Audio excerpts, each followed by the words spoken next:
नमस्कार, स्वागत है आपका। वक्त हो चला है प्राइम टाइम एक्सक्लूसिव का। मैं हूं आपके साथ आशा झा। यूपी में उपचुनाव से पहले बुलडोजर सियासत का केंद्र बिंदु बन गया है। सुप्रीम कोर्ट से बुलडोजर कार्रवाई पर आई टिप्पणी के बाद से इस पर घमासान मचा है। योगी आदित्यनाथ ने बुलडोजर पर अखिलेश यादव को जवाब देते हुए इरादे और संकल्प पर सवाल उठाए तो अखिलेश यादव ने योगी आदित्यनाथ पर अब तक का सबसे तीखा हमला बोला। अखिलेश यादव ने कहा, अगर आप और आपका बुलडोजर इतना ही सफल है तो अलग पार्टी बनाकर बुलडोजर चुनाव चिन्ह लेकर चुनाव लड़ जाइए, आपका भ्रम भी टूट जाएगा और घमंड भी। वैसे भी आज नहीं तो कल आपको अलग पार्टी बनानी ही पड़ेगी। यानी बुलडोजर उपचुनाव को लेकर लगी सियासी आग में घी का काम कर रहा है।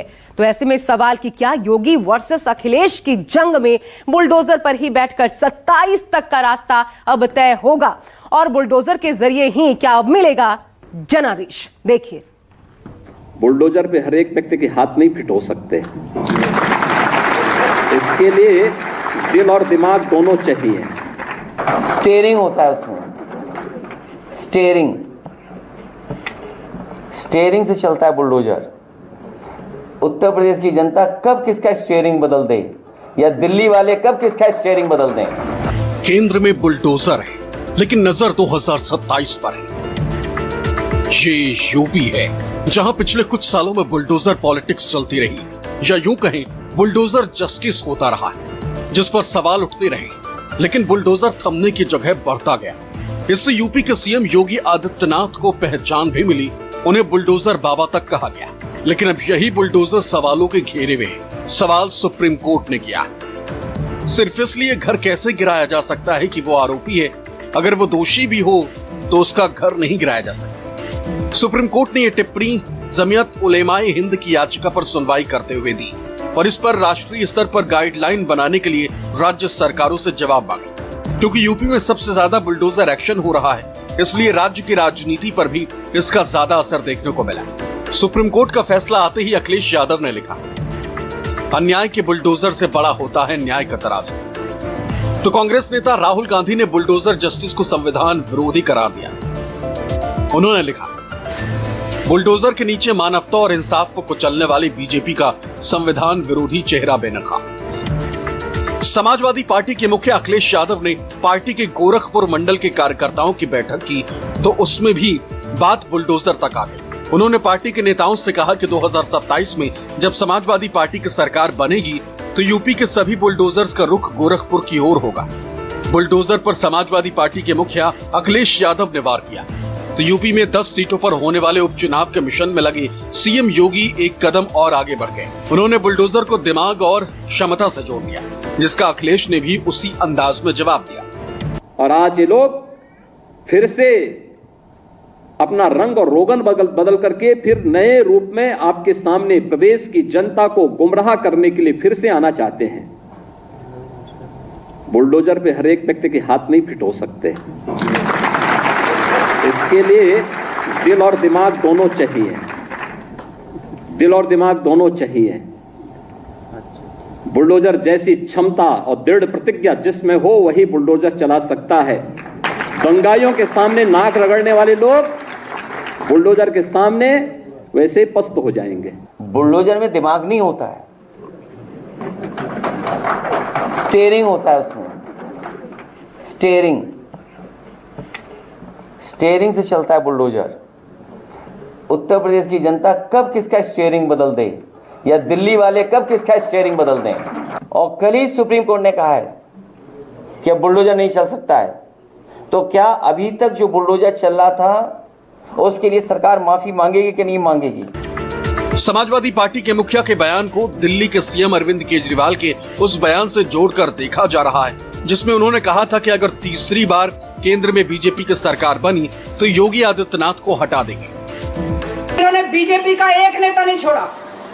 आडवाणी जी की राजनीति खत्म कर दी इन्होंने, मुरली मनोहर जोशी की राजनीति खत्म कर दी, सुमित्रा महाजन की, शिवराज सिंह चौहान जिसने मध्य प्रदेश का चुनाव जीत के दिया इन लोगों ने, शिवराज सिंह चौहान ने उसको मुख्यमंत्री नहीं बनाया, उसकी राजनीति खत्म कर दी। अगर ये चुनाव जीत गए, मेरे से लिखवा लो, 2 महीने के अंदर उत्तर प्रदेश का मुख्यमंत्री बदल देंगे।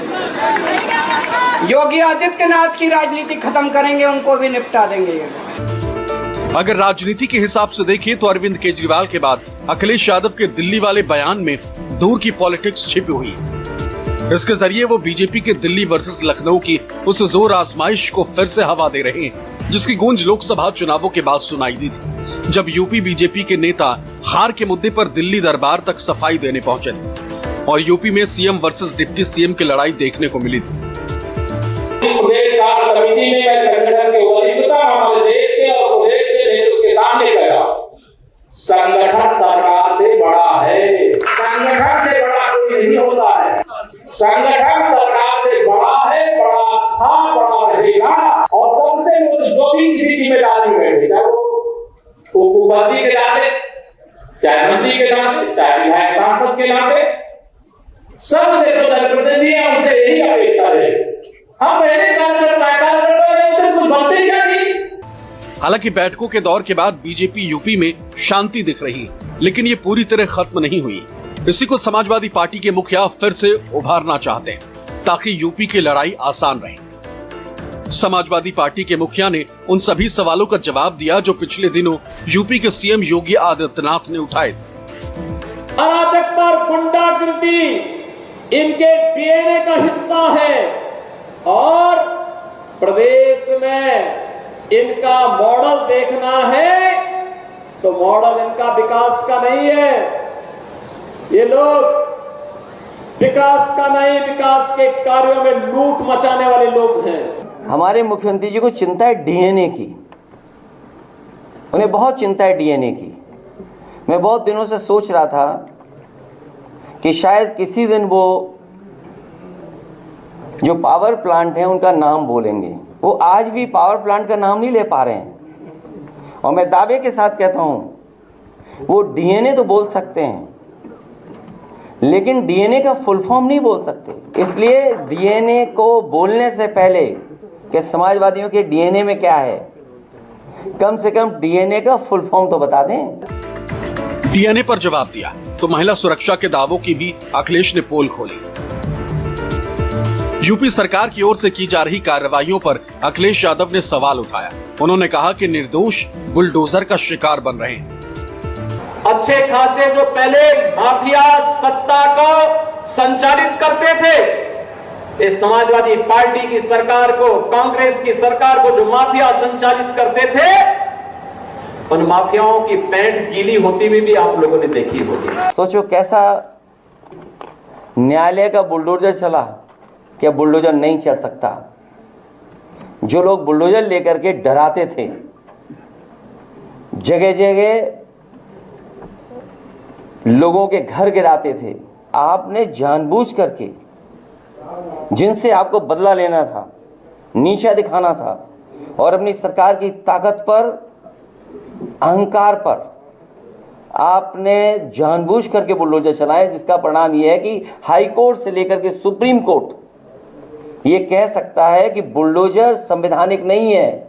समाजवादी पार्टी के मुखिया ने सीएम योगी की चाचा भतीजा पॉलिटिक्स का भी जवाब दिया। 2017 के पहले जो लोग प्रदेश में लूट खसोट मचाए थे, आज जब उनके सपनों पर पानी फिर चुका है तो अब टीपू भी चले सुल्तान बनने सपना देख रहे हैं। 2017 से पहले लूट थी, क्या उस समय भी मुख्यमंत्री जी शामिल थे उस लूट में? वो ये भी कहते हैं कि नौकरी के नाम पर वसूली होती थी। तो आज के अधिकारी कर्मचारी जो मुख्यमंत्री को आरोप लगा रहे हैं, जिन पे आरोप लगा रहे हैं अधिकारियों पर, क्या वो अधिकारी और कर्मचारियों से माफी मांगेंगे? क्या ऐसा तो नहीं है कि वो अधिकारी कर्मचारी उनके आसपास ही घूम रहे हों? आज महिलाओं के उत्पीड़न में नंबर 1 है उत्तर प्रदेश। क्या सबसे ज्यादा घटना उत्तर प्रदेश में नहीं है? यानी अखिलेश यादव ने हर उस सवाल का जवाब उसी भाषा में दिया जिसमें सीएम योगी ने उनसे पूछा था। साफ है कि यूपी में योगी वर्सेस अखिलेश है। ये लड़ाई 27 का ट्रेलर है और इसलिए भी अहम है क्योंकि 10 विधानसभा सीटों पर उपचुनाव होने हैं, जिनमें अखिलेश अपने पीडीए यानी पिछड़ा, दलित और अल्पसंख्यक फॉर्मूले को लेकर जाएंगे, जबकि सीएम योगी हिंदुत्व और सनातन के सहारे चुनाव में उतरेंगे। तो बयानों के तीर यानी गजब के तीर छोड़े जा रहे हैं। जुबानी तीर है एक दूसरे के ऊपर। योगी वर्सेस अखिलेश, साफ तौर पर, यह स्पष्ट तौर पर नजर आ रहा है 2027 तक इसी तरह चलने वाला है। सबसे पहले आपको हम योगी आदित्यनाथ की रणनीति दिखाते हैं। किन रणनीतियों के जरिए वो अखिलेश यादव या सपा को घेरने का काम कर रहे हैं। बुलडोजर के जरिए मजबूत कानून व्यवस्था का दावा करते हैं योगी आदित्यनाथ। हालांकि कोर्ट के रुख के बाद खासतौर पर यह सवालों के घेरे में है। जबकि देखिए, समाजवादी पार्टी को गुंडों और माफियाओं से जोड़ने की कोशिश भी वो इस बीच में करते रहे हैं। सीधा हमला करते हैं योगी आदित्यनाथ अखिलेश यादव पर, सपा पर। दंगाइयों के सामने नाक रगड़ने वाले लोग बुलडोजर के सामने पस्त हो जाएंगे, उन्होंने कहा। इसके अलावा देखिए एक और फैक्टर जिस पर योगी काम कर रहे हैं, बार बार चाचा पर हमला कर सपा में फूट डालने की कोशिश कर रहे हैं वो। हाल में योगी आदित्यनाथ का बयान सामने आया था कि चाचा की नियति में धक्के खाकर भी वही पड़े रहना लिखा है। ये उसी कोशिश का हिस्सा था। एक और हिंदुत्ववादी एजेंडा जो लगातार कायम है योगी आदित्यनाथ का, और हिंदुत्ववादी चेहरा पेश करने की, इसको और धार देने की कोशिश योगी आदित्यनाथ कर रहे हैं। चाहे वो नेम प्लेट से लेकर हाल में योगी आदित्यनाथ के बयान और सपा पर हमले, उसी ओर इशारा नजर आते हैं। इसके अलावा सीधा अखिलेश पर हमला कर खोई जमीन वापस लेने की कोशिश भी अखिलेश यादव योगी आदित्यनाथ की दिखती है। इसका असर यह कि यह लड़ाई अब सीधा योगी वर्सेस अखिलेश 1-to-1 ऐसी लड़ाई नजर आ रही है।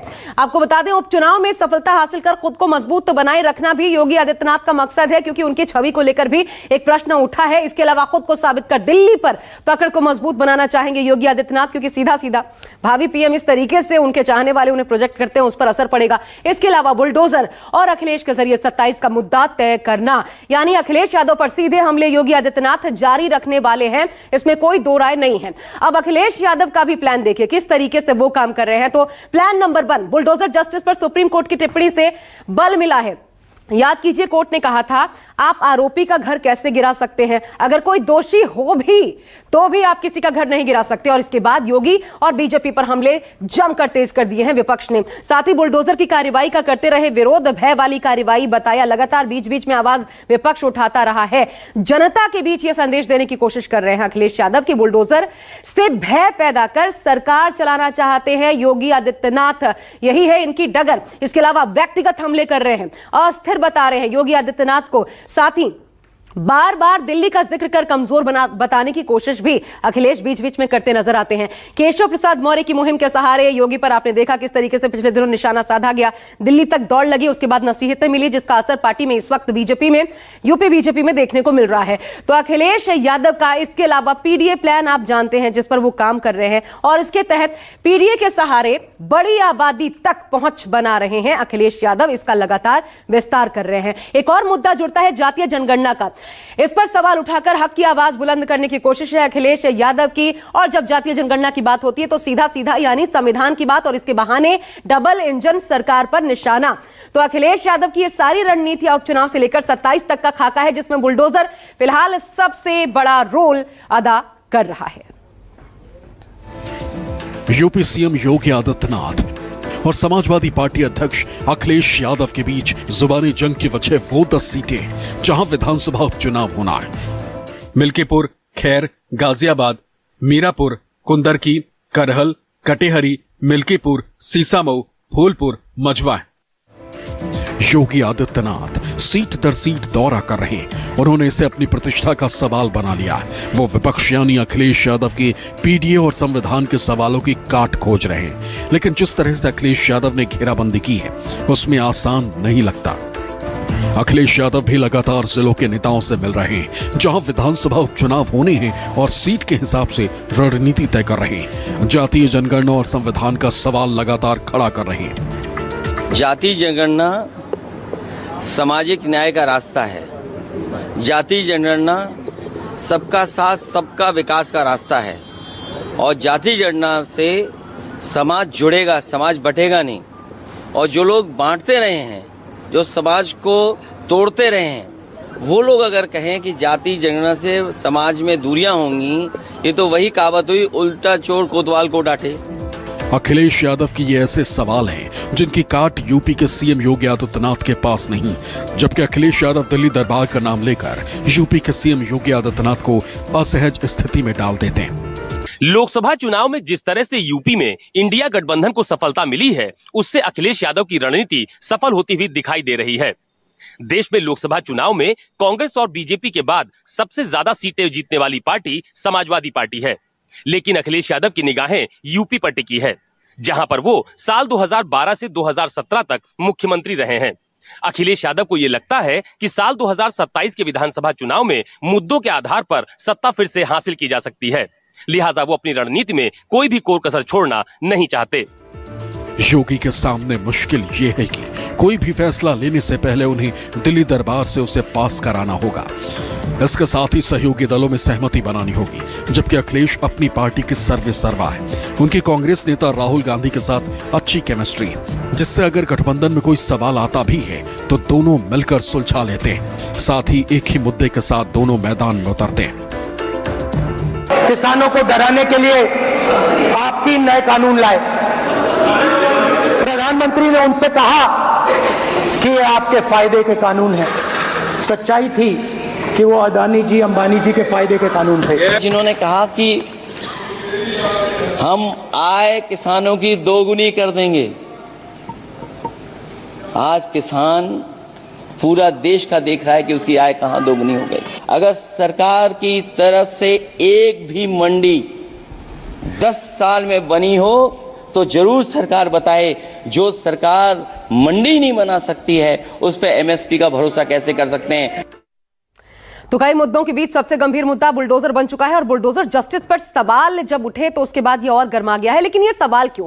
तो सवाल इसलिए उठे बुलडोजर जस्टिस पर क्योंकि आपने देखा क्या हो रहा था, चटपट न्याय का जरिया ये एक्चुअली बन गया था। ऐसे में होता क्या है, जब चटपट न्याय होता है तो आरोपी जो होता है उसको कानूनी प्रक्रिया के लिए समय नहीं मिल पाता है किसी भी तरीके से। साथ ही एक तरफा अल्पसंख्यकों पर कार्रवाई करने का विपक्ष ने बार बार इसको लेकर के इंगित किया, आरोप लगाया। साथ ही अपराध किसी खास व्यक्ति और सजा पूरे परिवार को, यह ट्रेंड देखने को मिला। ऐसे कई मामले यूपी से एमपी और राजस्थान तक में भी सामने आए। इसके अलावा बुलडोजर को कानून व्यवस्था से जोड़ा गया और बुलडोजर चलाने वाली राज्य सरकारों का भी दरअसल यही कहना रहा कि बुलडोजर एक्शन का मकसद अपराधियों के अवैध निर्माण संपत्तियों को नष्ट करना है और इससे अपराधियों में डर पैदा हुआ है। यानी बुलडोजर को कानून के डर का दूसरा नाम बताने की कोशिश की गई इन्हीं राज्य सरकारों द्वारा और इसलिए भी इस पर सवाल खड़े हुए। लेकिन बुलडोजर जस्टिस को सही ठहराने के लिए क्या तर्क दिए जाते रहे हैं बीच बीच में, हम वो भी आपको दिखाते हैं। देखिए, सबसे पहले तो योगी आदित्यनाथ का तर्क ही आपके सामने रखते हैं। यूपी के अपराधियों में बुलडोजर का खौफ, माफिया को मिट्टी में मिला देंगे, याद कीजिए, जो कि खूब पसंद किया गया था। बुलडोजर बाबा तक कहला गए योगी आदित्यनाथ, ये दरअसल इसी का हिस्सा था। एक और नाम, मोहन यादव सीएम मध्य प्रदेश के, जो कानून का उल्लंघन करेगा उससे निपटने में कानून सक्षम। एक और बयान आपको दिखाते हैं और ये बयान मध्य प्रदेश के पूर्व गृह मंत्री का सामने आया था, नरोत्तम मिश्रा। जिन घरों से पत्थर आए उन घरों को पत्थर का ढेर हम बना देंगे, ये उनका बयान था। तो हालांकि इन बयानों ने शुरुआत में खूब तालियां जरूर बटोरी, लेकिन जैसे जैसे कार्रवाइयां बढ़ी इन पर पक्षपात के आरोप लगने शुरू हो गए, चस्पा हो गए। तरीकों को लेकर के सवाल उठे और खासकर सुप्रीम कोर्ट की टिप्पणी के बाद निशाने पर बुलडोजर जस्टिस जिस तरह आया है उसने उपचुनाव के पहले तकरार को जबरदस्त रूप से बढ़ा दिया है और जाहिर है चुभते बयानों की फहरिस्त में अभी कई बयान, ऐसे तीखे बयान जुड़ना बाकी है। एक छोटा सा ब्रेक ले रहे हैं, देखते रहिए न्यूज़ 24।